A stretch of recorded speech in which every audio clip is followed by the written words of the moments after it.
Imagine this. You're in the middle of a battle. The stakes couldn't be higher, and then time itself seems to pause. The sun stands still in the sky. Sounds impossible, right? But this is exactly what the Bible says happened in the book of Joshua. Welcome to Spiritual Battle, where today we'll dive into one of the most extraordinary moments in history when God stopped time. The story takes place in Joshua chapter 10. Joshua, the leader of the Israelites, was on a mission to conquer Canaan, the promised land. This wasn't just a military campaign. It was a fulfillment of God's promise to Abraham generations earlier. But the journey wasn't easy.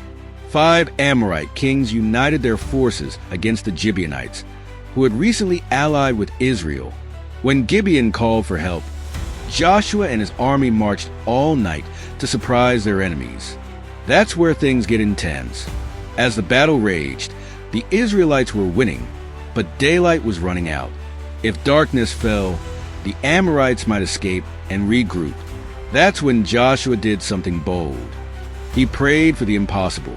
Sun, stand still over Gibeon, and you, moon, over the valley of Ajalon. So the sun stood still and the moon stopped, till the nation avenged itself on its enemies.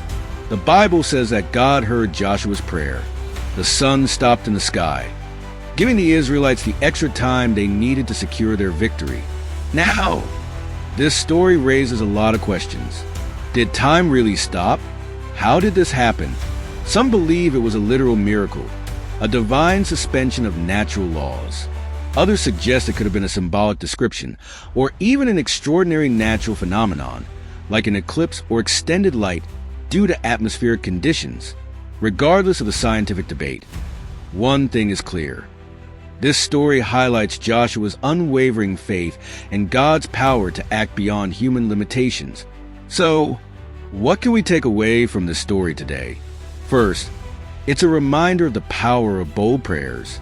Joshua didn't hesitate to ask for the impossible because he trusted God completely. Second, it shows us that God is faithful to his promises.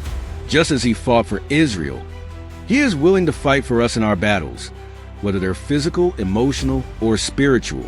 Finally, it challenges us to look beyond the limitations of what we think is possible. With God, even time itself can be moved. What do you think about this story? Do you see it as a literal miracle, a poetic metaphor, or something else? Let me know your thoughts in the comments below. And if you enjoyed this dive into biblical history and faith, don't forget to like, subscribe, and hit the bell so you won't miss our next video. Thanks for watching, and remember, faith can move mountains and even stop the sun.